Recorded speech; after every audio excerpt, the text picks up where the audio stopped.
Welcome once again to Breakfast Central. We begin our top stories with a recap of stories from East Africa. And we have Daron Bartlett joining us from Kampala, Uganda. Good morning, Daron. Thanks for joining us. Good morning. How are you doing? Fantastic. Great to see you on a Friday morning as usual. It was a busy day in three major East African countries, Kenya, Tanzania, and Uganda. But, let's start with Kenya.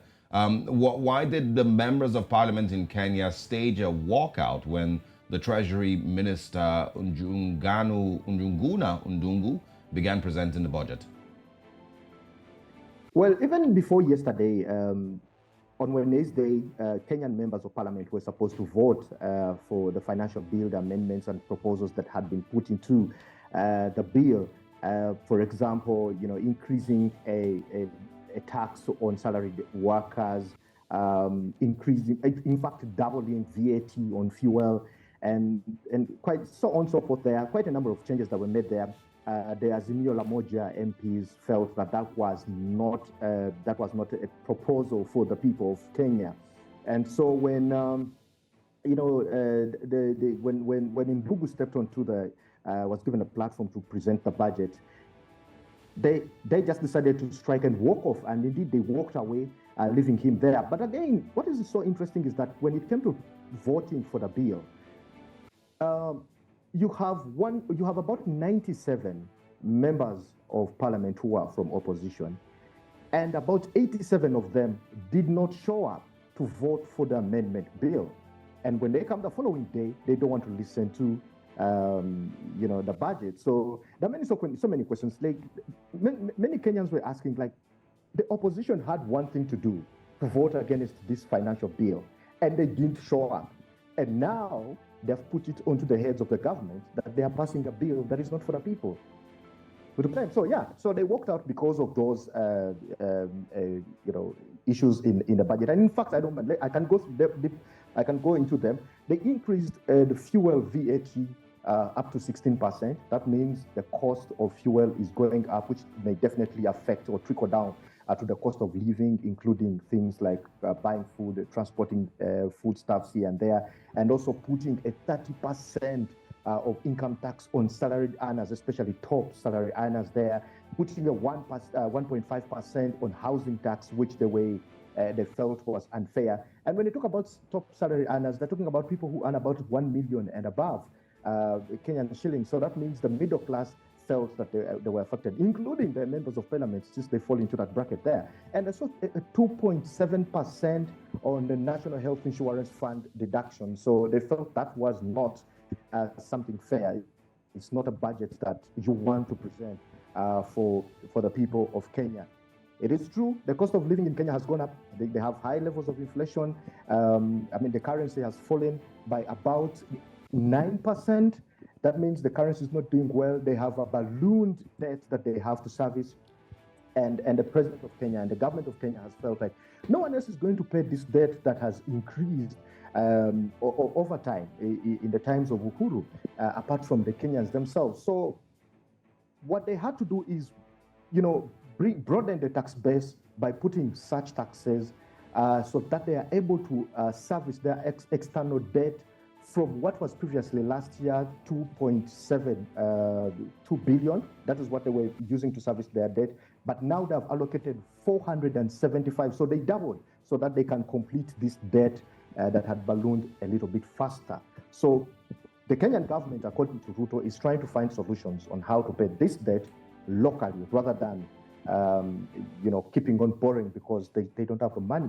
Kenya has had issues at the point where they couldn't even pay salaries to their workers. So yeah, that's why they walked out. They just thought that these proposed taxes that have been included in the Financial Act were too much for a local person in. Well, these are very strong points that have been raised there. Whilst William Ruto says that he's looking to replenish the government coffers that have been depleted by Uhuru Kenyatta, who allegedly splurged on infrastructure. And now he's trying to make the people pay for it, to say that these are short-term sacrifices that the people have to make for long-term benefits. So the question now is, what happens next? The bill has passed the second reading, I believe. what happens next? Because what we're seeing is that it is the everyday man that is feeling the pinch of this. We're seeing a soar in the price of cost of living of goods and services, even though he came into office on the heels of making life better, helping the poorest, but the poor don't feel that he's being helpful. So what next? What's the way forward with this bill? To be honest, Olivia, if you look at Ruto, what he has been presenting himself as in the last few months, he's been presenting himself as a Pan-Africanist. He's been encouraging, the use of the Kenyan shillings or the local currencies in Africa in a way of trade. But also he has to fight debt, and the only way he can go about the debt, that the money they are getting from, external funders, the USA, the Chinese, and all these other countries, the Turkish, the Indians, is that, look, the more you give us the money, the more conditions come with it, and the more the burden is for us to pay this money. The only way we can find our own solutions is if we get down into our pockets as locals and pay this money. And indeed, that's the only way to go about it. And then when you look through this budget and the things that he's trying to fund, one, he has put agriculture to it. He feels like we need to export more of Kenyan products across the world rather than import. They've been importing some vegetables, maize, food, especially from Uganda, importing things like eggs, importing things like rice from Tanzania. Now, he has allocated a budget according, he's trying to follow his manifesto of bottom-up kind of economy and starting from the grassroots, the hustlers kind of, thing. So he's empowering them to go and farm and try to grow what they have been importing so that they can, avoid, that kind of, they can also increase their exports to the other countries that don't have what they are able to produce, because they have the ability to produce things like maize, coffee, cotton, but they are not doing so because they have been importing it. So maybe it's going to be a solution. It may be a solution across East Africa.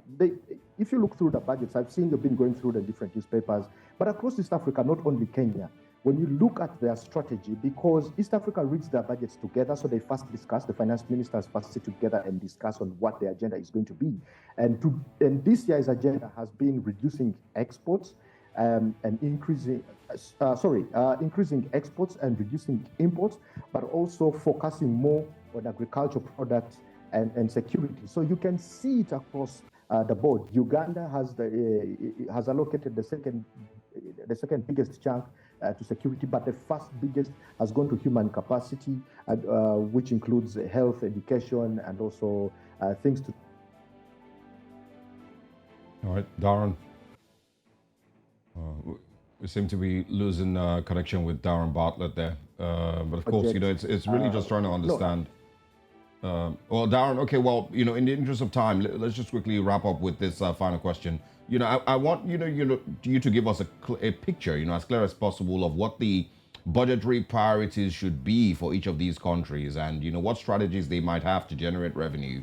The eastern part of the continent seems to be making a lot of the news these days. I know that they also have security challenges that they're dealing with, economic challenges, of course, that they're dealing with. But COVID can no longer be blamed.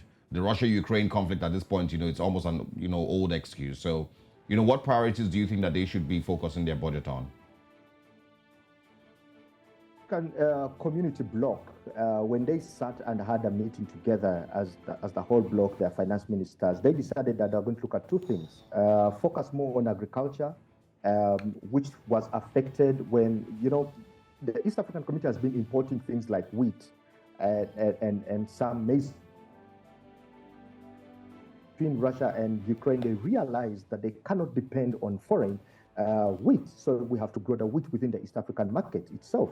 And so hence investing more in agriculture sector, but also two, security. The reason why they expanded to 7 countries of the East African bloc is simply to expand the market for their products.